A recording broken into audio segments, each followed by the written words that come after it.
Goedemorgen, vrijdag 12 februari, een moment waar veel scholieren misschien hebben naar uitgekeken. Straks begint de krokusvakantie, maar naar goede gewoonte geven we op vrijdag jullie ook een stand van zaken van de COVID-pandemie in ons land. En daarvoor geef ik eerst het woord aan Steven van Gucht.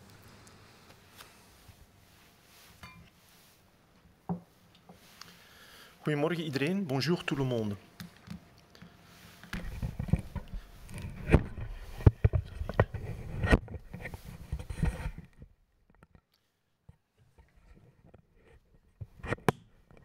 Excuseer.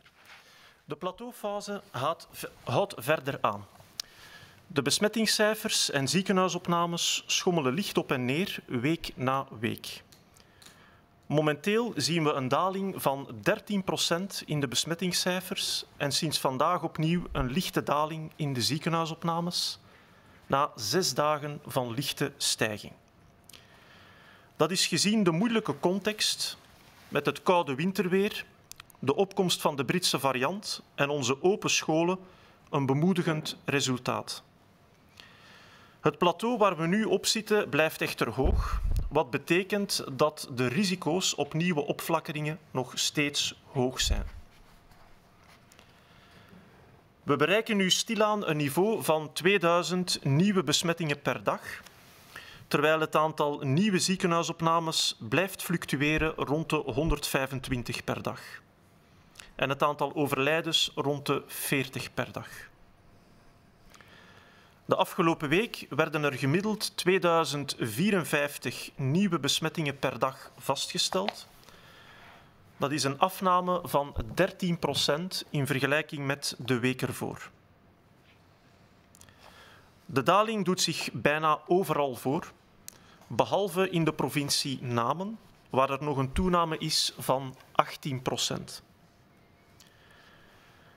De grootste daling zien we nu in Limburg met min 32%, wat vooral een reflectie is van de opstoot van de voorbije paar weken in deze provincie. We zien de dalingen bij alle leeftijdsgroepen. Bij kinderen en tieners zijn er nu dalingen van min 14%.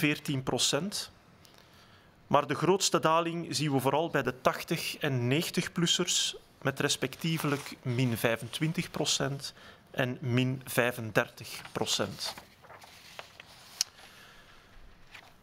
De eerste week van februari werd naar schatting 1 op 3 besmettingen veroorzaakt door de Britse variant en een kleine 5% door de Zuid-Afrikaanse variant. We zien dus vooral een verdere opkomst van de Britse variant. De nieuwe ziekenhuisopnames gaan opnieuw in licht dalende lijn na een periode van lichte toename van bijna een week. De voorbije 7 dagen waren er gemiddeld 126 ziekenhuisopnames per dag en dat is 1% minder dan de week ervoor.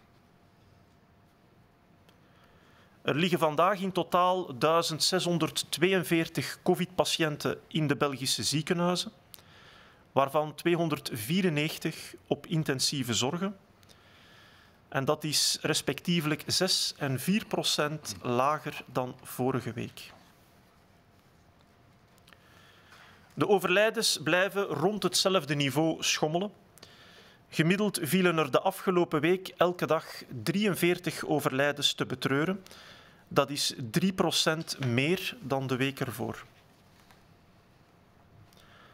Ondertussen hebben zo'n 350.000 Belgen een eerste dosis van het COVID-vaccin gekregen en 131.000 een tweede dosis. Ongeveer 17% van de 80-plussers kreeg nu een eerste inenting en 11% een tweede inenting. Zoals elke vrijdag geven we ook nog een wekelijkse update van de woonzorgcentra. Ook hier kunnen we zeggen dat de toestand in de woonzorgcentra stabiel blijft, op een relatief laag niveau. Het aantal besmettingen is nog wat verder gedaald de voorbije week, net als het aantal grote uitbraken.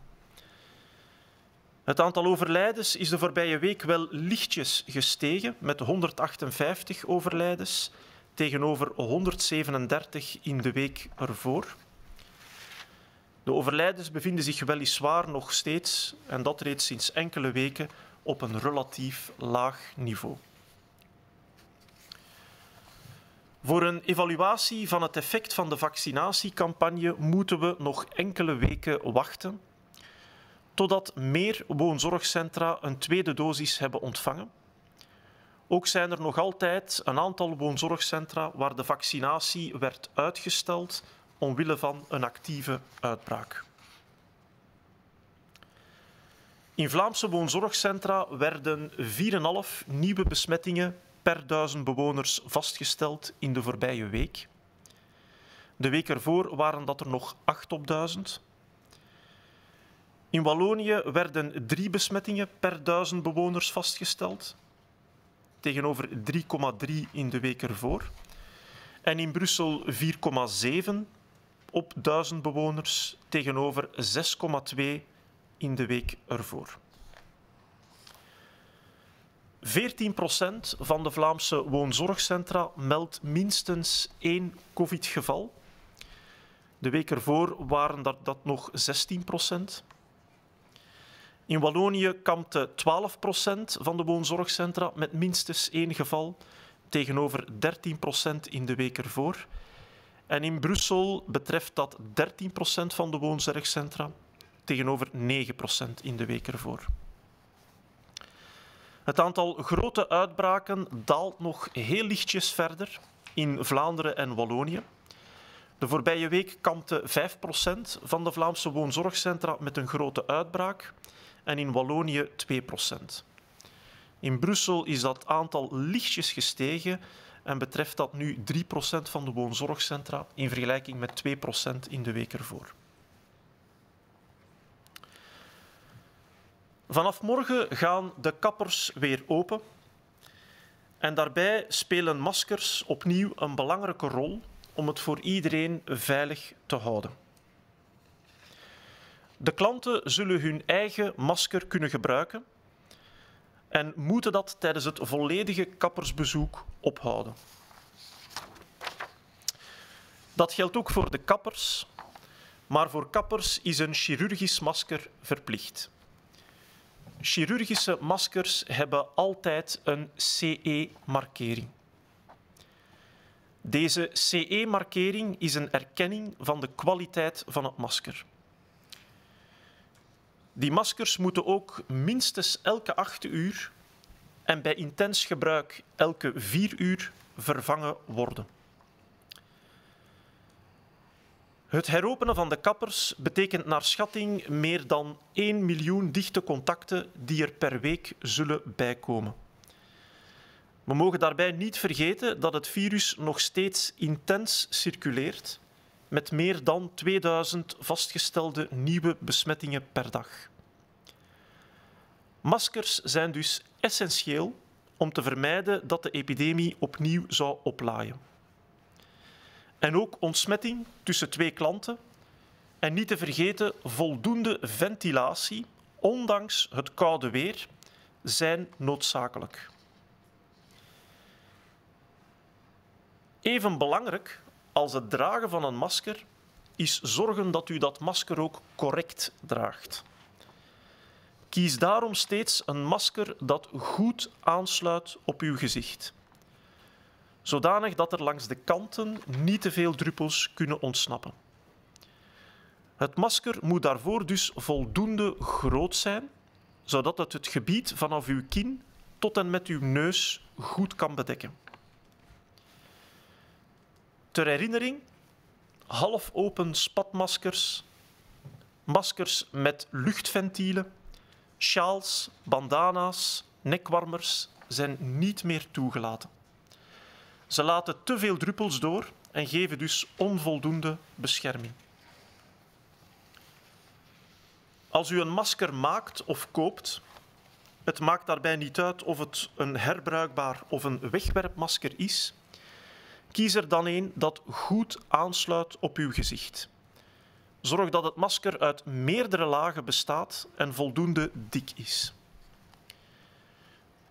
Voor een stoffen masker neemt u bij voorkeur een masker dat de vermelding Community Masker draagt. Verschillende organisaties geven kwaliteitslabels aan stoffen maskers. U kan bijvoorbeeld onder andere de website centexbel.be raadplegen. Voor een wegwerpmasker kiest u best voor een masker met een CE-label. Zo bent u zeker van de kwaliteit. Bij wegwerpmaskers kan u ook best een model kiezen met een metalen neusbrug, zodanig dat dit bovenaan aan de neus goed kan aangesloten worden. Om het masker beter te doen aansluiten, kan u eventueel een knoop leggen in de elastieken juist tegen het masker en daarbij de zijkanten wat instoppen. Zoals u hier op deze foto kan zien. Opgelet, dit is iets anders dan het kruisen van de elastieken. Het gaat om het leggen van een knoop vlakbij het stoffengedeelte van het masker. UNC Health heeft een filmpje gepost op YouTube die deze techniek illustreert. Recent heeft het Amerikaanse CDC een aanbeveling gedaan om een chirurgisch en een stoffen masker boven elkaar te dragen, het zogenaamde double masking. Het is daarbij belangrijk om ook voor ogen te houden dat maskerdracht in de Verenigde Staten veel minder ingeburgerd is dan bij ons. De grootste winst op het vlak van bescherming ontstaat immers wanneer iedereen daadwerkelijk een masker draagt. Met een dubbel masker bedoelt de CDC eerst een wegwerpmasker en daarbovenop een stoffen masker. Enkel in die combinatie en in die volgorde. Het stoffen masker dient daarbij om het wegwerpmasker beter te doen aansluiten aan de zijkanten. Iets wat u onder andere ook kan bekomen door het fameuze knoopje aan de zijkanten. Het belangrijkste is dat u een model mondmasker kiest dat vooral goed aangepast is aan uw gezicht en vanzelf goed aansluit. Een dubbel masker hoeft echt niet. Een dubbel masker kan bovendien erg warm worden. Het kan het moeilijker maken om te praten, waardoor u misschien sneller geneigd bent om het af te zetten. En daardoor valt juist de bijkomende bescherming snel weg. We krijgen ook steeds de vraag of het niet beter zou zijn om FFP2-maskers te gebruiken. Deze maskers zijn vooral nuttig in de zorgsector. Bijvoorbeeld bij procedures waarbij men intense aerosolen veroorzaakt, zoals de intubatie van een COVID-patiënt. In het dagelijks leven leveren FFP2-maskers weinig meerwaarde. Ze geven meer ademweerstand, ze zijn oncomfortabel om te dragen, ze zijn warm, waardoor opnieuw de verleiding groter zal worden om het minder vaak te dragen of niet goed te gebruiken. Om die reden roepen in Duitsland, waar die maskers in een aantal deelstaten verplicht zijn, verschillende expertverenigingen nu op om die maatregel te herzien. Welk type masker u draagt is uiteindelijk minder belangrijk dan dat u een draagt en dat u het op de juiste manier gebruikt. Ontsmet eerst uw handen vooraleer u het aanraakt, indien dat mogelijk is. Neem het masker steeds aan de lintjes of de elastieken vast en niet aan het deel dat op uw neus of mond zit. Bewaar het op een propere plaats en leg het niet zomaar ergens neer. Wanneer u op pad bent, mag u het in uw lege jas of broekzak steken. Iets beter nog is een aparte stoffen zak. Ververs of was het masker ook regelmatig. Dank u voor uw aandacht.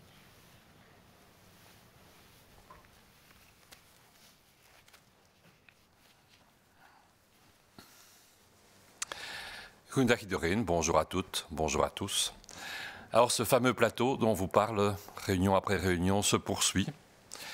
Les contaminations et les hospitalisations aussi, on le sait, on le verra encore sur les diapositives depuis des semaines, parfois un peu vers le haut, parfois un peu vers le bas. Et actuellement, nous observons une baisse des contaminations de l'ordre de 13%. Et depuis aujourd'hui, une petite diminution des hospitalisations, et ceci après 6 jours pendant lesquels elles avaient plutôt eu tendance à augmenter. Dans le contexte difficile, global, à la fois climatique que nous connaissons, il fait très froid, dans le contexte du variant britannique, on le verra, qui prend petit à petit plus de place, dans le contexte aussi très spécifique à la Belgique de la permanence de l'ouverture des écoles, ceci est plutôt encourageant. Ceci étant, ce plateau reste nettement plus élevé que celui qu'on a connu en juin et juillet. Il donne encore donc une certaine pression sur les soins de santé et il pourrait encore évoluer de manière aussi bien favorable que malheureusement défavorable. Nous atteignons actuellement à peu près 2000 nouvelles contaminations par jour, à peu près 125 admissions par jour et toujours en moyenne à peu près 40 décès par jour. Si on s'intéresse aux chiffres plus précis, la moyenne des nouvelles contaminations par rapport à la semaine qui s'est déroulée est de l'ordre de 2054 nouvelles contaminations par jour. Comme on l'a déjà dit, c'est une diminution de 13% par rapport à la moyenne de la semaine précédente. Ceci est présent, quand on va voir la carte dans quelques instants, dans toutes les provinces, sauf la province de Namur, où il y a encore une augmentation de 18%. On voit que la diminution la plus importante se fait au Limbourg, avec moins 32%, ce qu'on peut comprendre vu l'importance des augmentations et du nombre de cas qu'on y avait connus durant les semaines précédentes. Si on s'intéresse au groupe d'âge, on se rend compte que cette diminution est présente dans tous les groupes d'âge, qu'au niveau des enfants et des adolescents, on a une diminution de l'ordre de 14%, et ceci déjà avant les vacances de carnaval qui commencent ce week-end et qui devraient améliorer encore les résultats à ce niveau-là, et que les baisses les plus importantes, et ça c'est extrêmement positif depuis quelque temps, se font chez les personnes les plus âgées de plus de 80 ou 90 ans, avec moins 25 et moins 35%. Au niveau de l'évolution de l'épidémie quant au type de souche présente sur notre territoire, nous avons une lente augmentation continue, comme la plupart des pays d'ailleurs qui nous sont proches, des variants britanniques. Et le variant britannique atteint à peu près maintenant une infection sur 3 infections pour cette première semaine de février. Nous avons un peu moins de 5% de variants sud-africains. Si on s'intéresse aux hospitalisations, elles rediminuent, comme on l'a dit, enfin, après quelques jours d'augmentation. Il y a eu en moyenne 126 nouvelles hospitalisations par jour, ce qui est 1% de moins que la semaine précédente. Et vous voyez qu'on est à peu près sur ce plateau depuis un bon mois. Nous avons actuellement donc 1642 patients hospitalisés pour Covid, dont 294 le sont en soins intensifs. Ceci correspond à une diminution respectivement de 6 et de 4% par rapport à la semaine précédente. Nous déplorons, on l'a dit, toujours en moyenne à peu près 40 décès. En l'occurrence, ici, on a eu une petite augmentation de 3%, ce qui nous amène à avoir actuellement 43 décès en moyenne par jour. Du côté des bonnes nouvelles, c'est l'augmentation du nombre de personnes qui sont vaccinées dans notre pays. Actuellement, une première dose a été administrée à environ 350 000 Belges. Vous aurez des renseignements complémentaires et plus précis au début de la semaine prochaine. Et 131 000 ont reçu une deuxième dose. Ceci donne une couverture vaccinale de 17% des plus de 80 ans par une première dose et de 11% par une vaccination complète de 2 doses. Alors, 2 thèmes aujourd'hui. Le thème classique du vendredi, c'est maison de repos, et un thème concernant les masques que nous allons à nouveau développer avec vous. Le thème des maisons de repos, heureusement, les nouvelles restent bonnes à ce niveau-là, puisque de semaine en semaine, ces derniers temps, la situation est plutôt stable ou va vers une légère amélioration. Le nombre d'infections a continué à diminuer dans la plupart des régions du pays, en l'occurrence aussi pour les grands foyers épidémiques. Il faut noter qu'on a eu une petite augmentation du nombre de décès, en l'occurrence 158 décès dans les maisons de repos la semaine précédente au lieu de 137 la semaine d'avant encore. Mais globalement parlant, le nombre de décès actuellement par rapport à d'autres périodes de cette pandémie est à un niveau stable et bas. L'impact de la campagne de vaccination, c'est donc un peu trop tôt pour l'avoir réellement, puisque comme vous le savez, la grande majorité des résidents qui ont accepté ont reçu une première dose, qui a déjà une certaine efficacité, mais pour avoir une réelle efficacité chez ces personnes très âgées, on voudra avoir les résultats après une semaine après la deuxième dose, et cette deuxième dose est en cours d'administration, on l'a encore dit actuellement. Certaines maisons de repos, par ailleurs, peu d'entre elles, mais certaines, n'ont pas encore été vaccinées à cause d'épidémies dans la maison de repos, donc de foyers actifs, ce qui n'est pas un moment adéquat pour administrer la vaccination. Alors, si on s'intéresse aux trois facteurs essentiels dont on vous parle chaque semaine, les maisons de repos, et vous voyez sur la première diapositive, en nombre de nouveaux cas par 1000 résidents. On peut dire que la situation est stable en Wallonie, 3 par 1000 plutôt que 3,3 la semaine d'avant, que la situation s'améliore un peu à Bruxelles avec 4,7 au lieu de 6,2 et en Flandre avec 4,5 au lieu de 8 par 1000 résidents. Au niveau des maisons de repos où il y a eu au moins un cas de Covid, on a une stabilité en Wallonie avec 12% versus 13%, une petite augmentation à Bruxelles, 13% au lieu de 9%, et une diminution en Flandre, 14% au lieu de 16%. Les endroits où il y a eu des grands foyers, on vous l'a dit, ont encore globalement plutôt diminué, mais très généralement, on se trouve là à un niveau qui est bas et qui est assez stable, puisque Wallonie 2% versus 3%, Bruxelles 3% versus 2%, et Flandre 5% versus 6%. Ceci est nettement mieux que ce qu'on a connu, bien sûr, il y a quelques semaines. Alors, le thème des masques, nous allons le développer avec vous, pas spécialement parce que commencent bientôt les vacances de carnaval, mais entre autres parce qu'on va réouvrir un certain nombre de choses, peu de choses, vous allez me dire, mais quelque chose qui était très attendu, qui sont effectivement le domaine des coiffeurs. Les masques joueront un rôle important dans ces métiers de contact. Les clients, comme vous le savez, devront toujours porter un masque dès qu'ils entrent chez le coiffeur et ils pourront porter le masque qu'ils souhaitent porter avec les petites limitations que l'on va vous citer dans quelques instants. Ces masques devront être portés aussi, obligatoirement bien sûr, par les coiffeurs, et les coiffeurs devront porter, eux, un masque chirurgical. Ce masque chirurgical est toujours porteur d'un marquage, un marquage CE, ce marquage CE étant une reconnaissance de la qualité du masque qui est porté par la personne.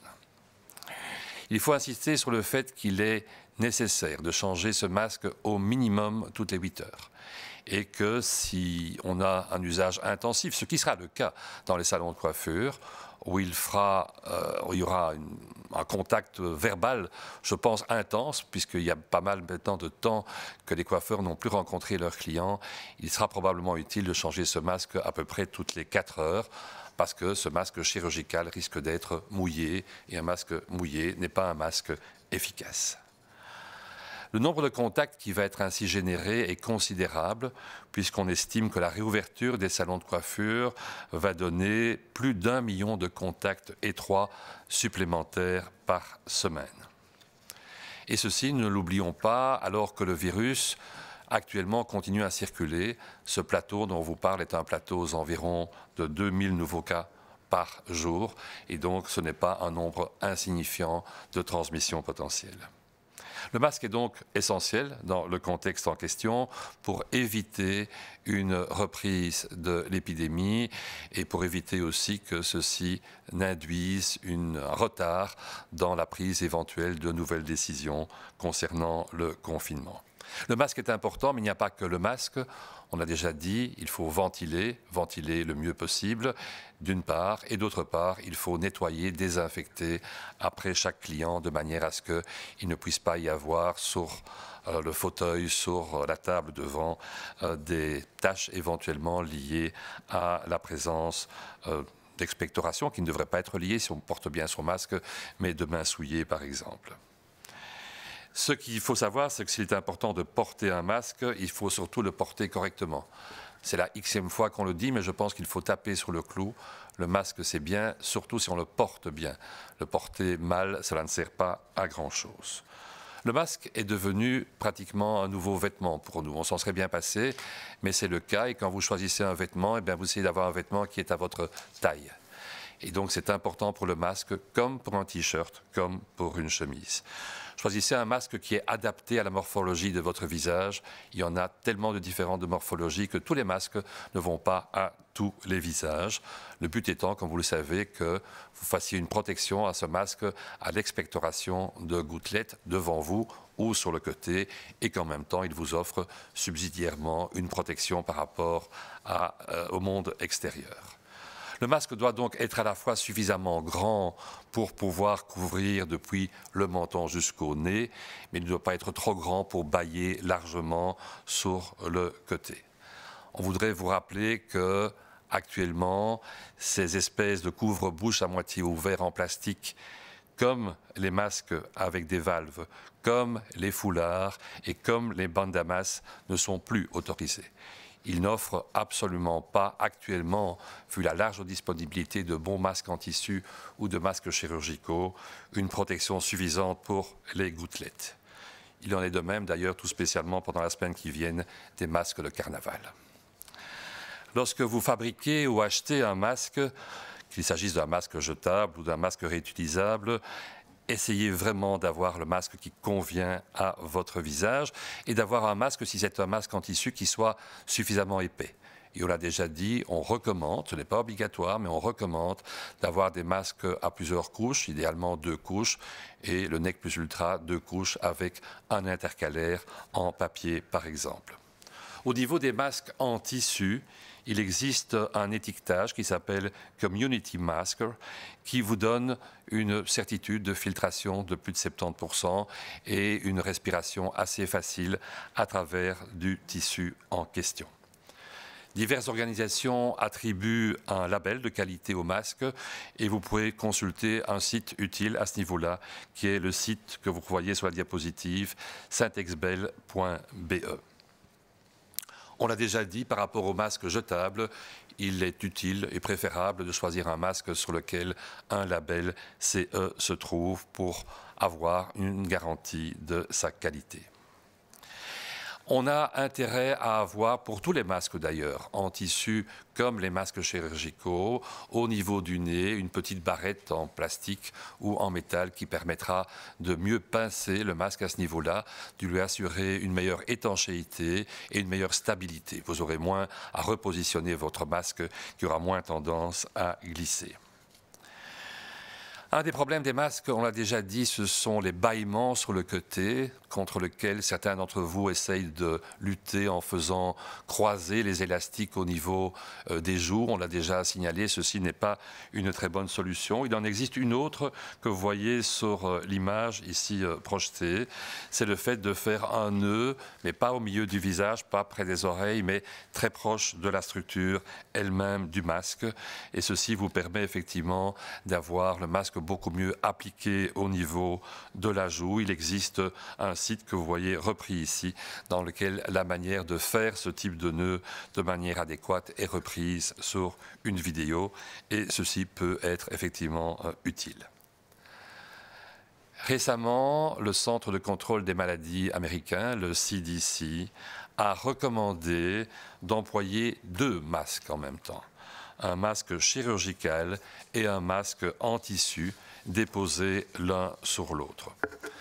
N'oublions pas que ceci se passe dans un pays dans lequel l'emploi des masques a été longuement discuté, négligé et beaucoup moins fréquent que ce qui est le cas chez nous, dans lequel il est d'ailleurs, comme vous le savez, obligatoire à de multiples endroits. En santé publique, le gain le plus important en termes de protection vient du fait que l'on porte convenablement un masque. Le double masque américain promu par le CDC, c'est d'abord un masque type chirurgical sur lequel on appose ensuite au-dessus un masque en tissu dans l'ordre en question. Ceci permettrait d'adapter mieux sur les côtés et de diminuer ainsi le nombre de fuites. Mais nous avons juste il y a quelques instants, et vous l'avez encore là sur la photo, montré qu'on pouvait parfaitement obtenir ce genre de bonne apposition du masque par une petite technique très simple au niveau des masques chirurgicaux. Très clairement, vous sentez que nous ne sommes pas en faveur de ce double masque dans nos régions. Le plus important, c'est de porter un masque adapté qui s'ajuste bien, un masque, comme on l'a dit, comme un vêtement que vous choisissez pour son côté facile à porter, mais efficace dans sa filtration. Un double masque, c'est quelque chose qui est chaud, c'est quelque chose qui rend la conversation plus difficile, et donc c'est quelque chose que finalement vous aurez sans doute plus rapidement envie d'abandonner ou de ne pas utiliser. Autre question fréquente dont on a repris il y a quelque temps la discussion, mais que l'on va reciter aujourd'hui, ce sont les masques FFP2. Ces masques à pouvoir filtrant, intrinsèque, supérieur au masque chirurgical ou au masque en tissu. Ces masques sont importants dans les endroits où on a un risque significatif d'avoir des micro-aérosols, et tout spécialement à l'hôpital, bien sûr, dans certains soins aux patients Covid, et entre autres en soins intensifs lors d'une intubation ou d'autres techniques.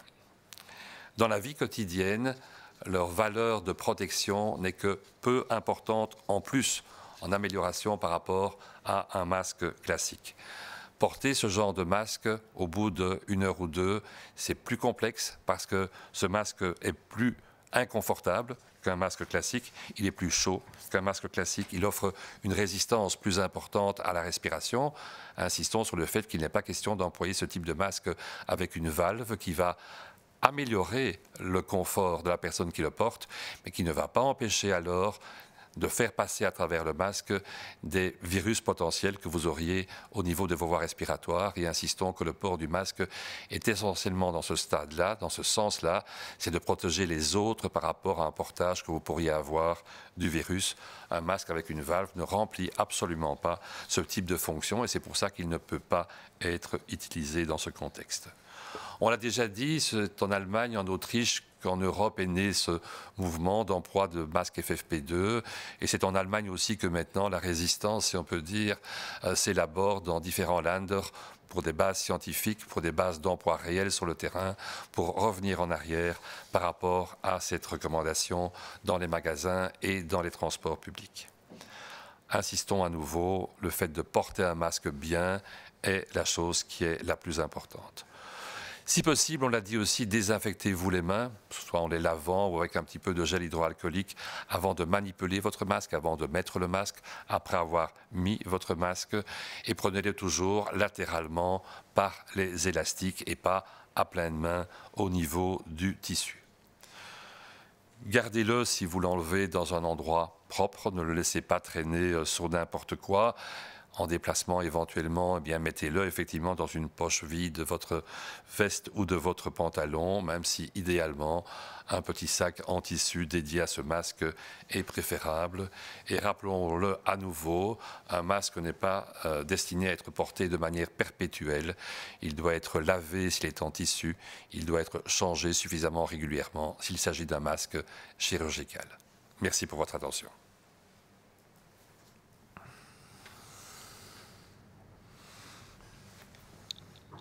Goedemorgen. Morgen mogen de kappers hun deur weer openen voor klanten. En er hebben veel kappers, en voornamelijk klanten, naar uitgekeken. De afgelopen dagen hebben de kapperszaken de nodige maatregelen genomen om alles in veiligheid te laten verlopen en klanten veilig te ontvangen. Om de richtlijnen duidelijk te communiceren naar de klanten, stelt de federale overheidsdienst Economie communicatiemateriaal ter beschikking van de kappers. Het gaat onder andere over een affiche met de geldende maatregelen die de klanten moeten respecteren. Het materiaal kan u vinden op hun website. Want niet enkel kapperszaken moeten de nodige maatregelen nemen, ook de klanten moeten hun verantwoordelijkheid opnemen. We geven een overzicht van de voornaamste zaken waar u rekening mee moet houden bij uw aanstaand kappersbezoek. Momenteel is enkel verzorging van het kapsel toegelaten. Tot 1 maart zijn diensten waarbij de klant het masker moet afzetten, denk bijvoorbeeld aan baardverzorging, nog verboden. Klanten worden enkel op afspraak toegelaten En dienstverlening aan huis blijft momenteel nog verboden. Personen die begeleiding nodig hebben, mogen vergezeld worden van 1 volwassene. Dit geldt ook voor kinderen jonger dan 13 jaar. De klanten moeten buiten wachten. Zorg dus zeker bij dit weer voor warme kleding. Want om de ruimte voldoende te ventileren, zullen ook ramen en deuren worden opengezet bij de kapperszaak. Er wordt tevens geen drank of voeding aangeboden. Zoals mijn collega Stefan van Gucht reeds aanhaalde, is het dragen van een mond-neusmasker verplicht voor elke klant vanaf 12 jaar. Er is geen tijdsbeperking voor de behandeling.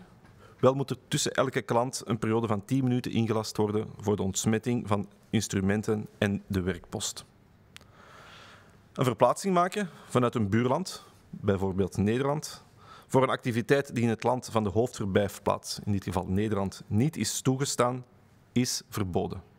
Heel concreet betekent dit dat Nederlanders uit de grensregio momenteel niet naar de kapper mogen in België. Tot slot, betaal bij voorkeur elektronisch, zoals u ook doet in andere winkels. Met respect voor deze regels zorgen we er samen voor dat het kappersbezoek op een veilige manier kan verlopen. Voor de schoolgaande jeugd begint straks een weekje vakantie. Een week om te ontspannen en leuke dingen te doen. Want ondanks het feit dat we nog steeds rekening moeten houden met de aanwezigheid van het virus, zijn er nog heel veel activiteiten mogelijk. Zorg er uiteraard voor dat u steeds samenscholingen, bijeenkomsten van veel mensen vermijdt. Op deze manier gaan we samen hoopvol vooruit. Ik wens jullie een prettig weekend en voor de jongeren een fijne vakantie. Dank u wel.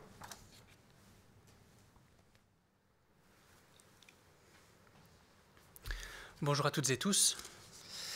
Demain, les coiffeurs pourront à nouveau ouvrir leurs portes et beaucoup d'entre eux et d'entre nous attendions cela avec impatience. Ces derniers jours, les salons de coiffure ont pris leur disposition pour que tout cela puisse se passer en minimalisant le risque. Le SPF Economy a mis aussi à leur disposition sur son site web du matériel de communication, notamment une affiche qui permettra d'informer leurs clients sur les mesures de précaution à suivre. Puisque, à côté de ce que vont mettre en place les coiffeurs, les clients ont aussi un rôle à jouer. Je ne sais pas si vous avez déjà fixé votre rendez-vous, mais pour votre arrivée chez le coiffeur, il y a toute une série de conditions à suivre. Les voici les principales. Seuls les soins des cheveux sont permis. Jusqu'au 1er mars, les services nécessitant que le client retire son masque, par exemple les soins de la barbe, ne sont pas possibles. Les services à domicile ne sont pas non plus autorisés. Les clients ne sont admis qu'en salon de coiffure et sur rendez-vous. On s'y rend seul, mais les personnes ayant besoin d'assistance peuvent être accompagnées par un adulte. Les enfants de moins de 13 ans peuvent bien sûr l'être également. Les clients doivent attendre à l'extérieur du salon. Veuillez donc avoir des vêtements chauds en cette période, si par malchance votre coiffeur avait un peu de retard sur son planning. Les vêtements chauds seront aussi utiles, vu la nécessité pour le coiffeur d'assurer une aération suffisante de son établissement, parfois en devant ouvrir portes ou fenêtres. Vous comprendrez aussi que c'est encore trop tôt pour profiter d'une boisson ou d'une collation pendant votre visite ou de feuilleter un magazine qui aurait été feuilleté par des clients précédents. Donc ça, il faudra encore attendre pour ce petit plaisir-là. Le port d'un masque buccal, on en a parlé maintenant, est obligatoire pour les clients à partir de 12 ans. Il peut s'agir d'un masque chirurgical ou d'un masque en tissu. Il suffit qu'il couvre correctement nez et bouche. Autre chose à savoir, il n'y a pas de limite de temps pour le soin apporté par notre coiffeur, qui organise son agenda comme il l'entend. Il veillera cependant à laisser une période de 10 minutes de battement entre chaque client pour pouvoir désinfecter ses ustensiles, ses outils et le poste de travail. Enfin, réglons de préférence par voie électronique. Dans le respect de ces règles, nous assurerons ensemble à ce que nos visites chez le coiffeur puissent se dérouler en toute sérénité.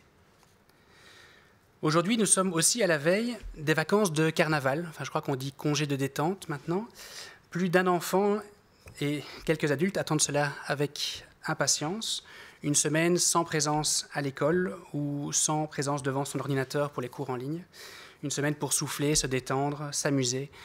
Malgré le fait que nous devons encore tenir compte de la présence de ce satané virus, il y a plein d'activités auxquelles nous pouvons participer. Mais bon, évidemment, on vous rappelle qu'il faut éviter les lieux trop fréquentés.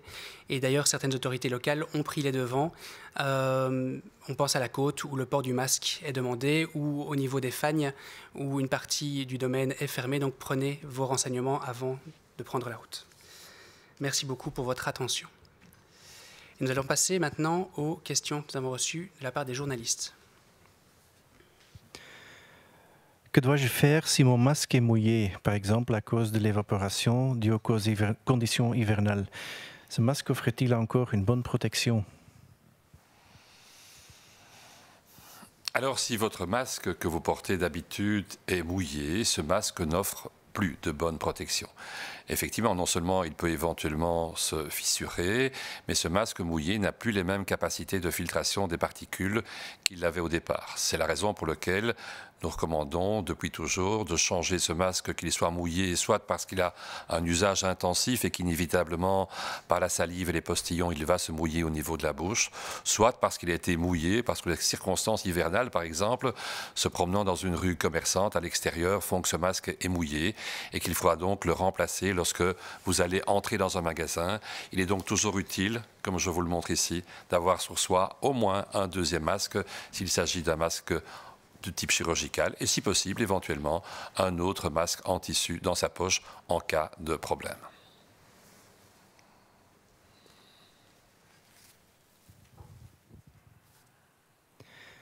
Wat moet je doen als je mondmasker nat wordt, bijvoorbeeld na aandamping door het winterweer? Is het dan nog veilig?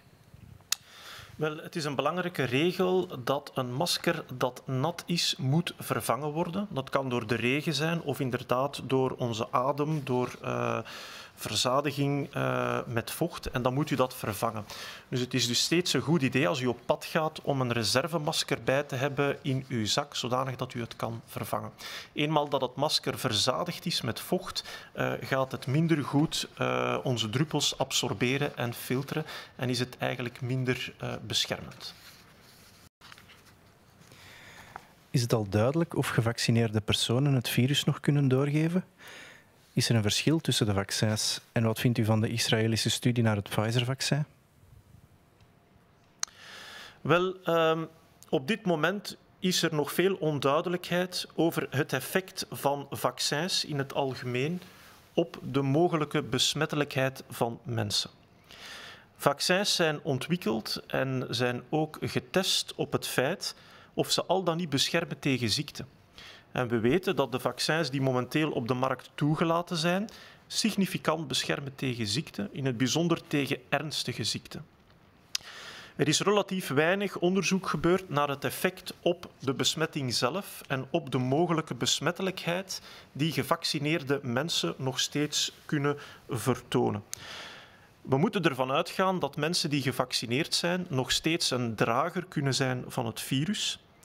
En net omdat ze minder of geen symptomen ontwikkelen, kunnen ze daardoor misschien ongewild en onbewust toch het virus gaan verspreiden. Er is dus steeds een risico wanneer een gevaccineerde persoon bijvoorbeeld op bezoek gaat bij een nog niet gevaccineerde persoon. En zeker als die niet gevaccineerde persoon tot een risicocategorie behoort. Men zou dan onbewust en ongewild iemand kunnen besmetten met nare gevolgen. En dat is heel vervelend voor beide personen. Die risico's zullen uiteindelijk wel afnemen zodra alle risicogroepen gevaccineerd zijn. Maar dat zal pas tegen eind dit voorjaar, begin deze zomer zijn. Dus in tussentijd moeten we rekening houden dat er nog altijd bepaalde risico's zijn en dat we voorzorgen moeten nemen, ook als mensen gevaccineerd zijn. Recent is er een studie verschenen in The Lancet van onze Britse collega's over het AstraZeneca-vaccin. In die studie heeft men aangetoond dat wanneer mensen 2 dosissen van het AstraZeneca-vaccin gekregen hadden, dat de kans dat ze besmet werden zonder symptomen wel kleiner was dan wanneer ze geen vaccin hadden gekregen. Die kans nam af met ongeveer 50%. Op zich is dat goed nieuws, want dat doet vermoeden dat mensen die correct gevaccineerd zijn waarschijnlijk minder besmettelijk zijn dan niet gevaccineerde mensen. Maar langs de andere kant kan je die studie ook op een andere manier lezen en dan zie je dat die kans maar afgenomen is met 50%. Dat wil zeggen dat mensen nog steeds konden besmet worden met het virus, ondanks een goede vaccinatie, ondanks bescherming tegen ziekte. En dat illustreert dat ook gevaccineerde mensen nog een tijd voorzichtig gaan moeten zijn, zeker aangezien ze in contact kunnen komen met andere personen die nog niet of onvoldoende gevaccineerd zijn en die ook verhoogd risico op ziekte lopen. Betreft de Pfizer-studie in Israël, wel, daar zien we toch de eerste bemoedigende resultaten. Men heeft daar meer dan 30% van de bevolking gevaccineerd ondertussen. En je ziet eindelijk de eerste effecten van die vaccinatiecampagnes met minder gevallen, minder ziekenhuisopnames, minder overlijdens ook. De les die we uit Israël leren is wel dat je wel een tijd moet wachten vooraleer je die effecten ziet. Men is er al een geruime tijd aan het vaccineren en de eerste effecten begonnen pas op te duiken wanneer er al vrij hoge vaccinatiegraad bereikt was. Dus ook in België gaan we voor die effecten nog even geduld moeten hebben.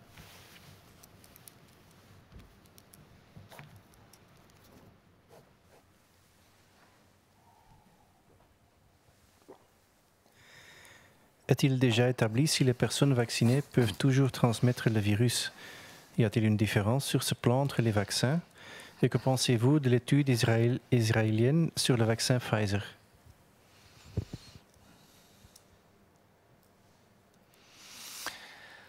Alors actuellement, il y a encore pas mal d'incertitudes qui règnent sur globalement l'impact de la vaccination sur la transmission, qui est bien sûr quelque chose que l'on souhaite être le plus important possible, de manière à établir cette fameuse immunité de cohorte qui devrait simplifier la situation au niveau de la société.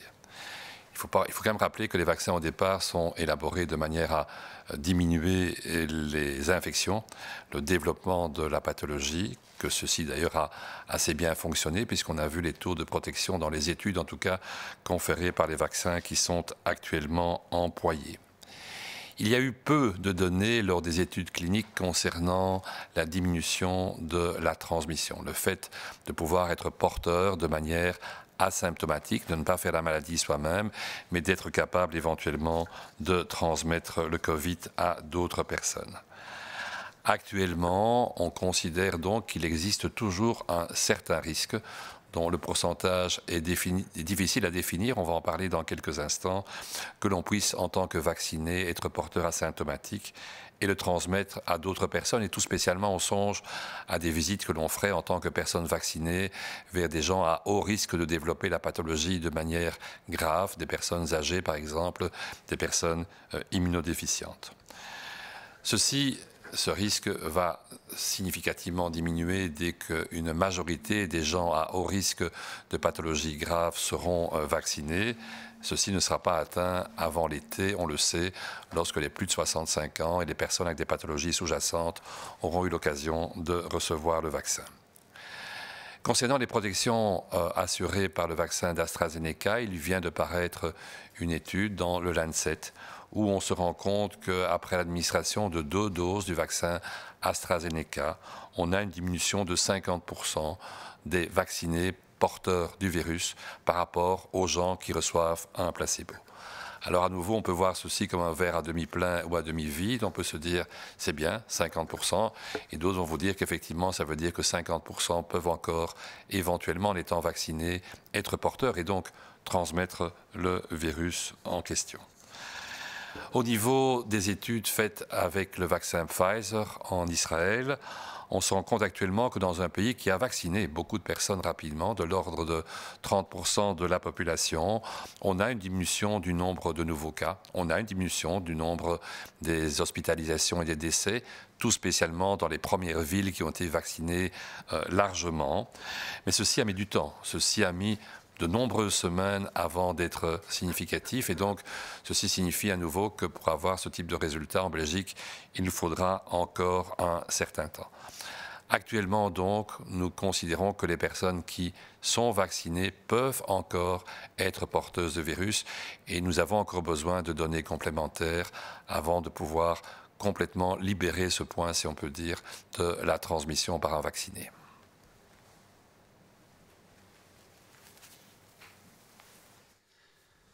Merci à vous. Ceci clôt notre moment d'information du jour. On va se retrouver mardi prochain à 11 h. D'ici là, passez un bon week-end et pour les concernés, bon rendez-vous chez le coiffeur et bonnes vacances.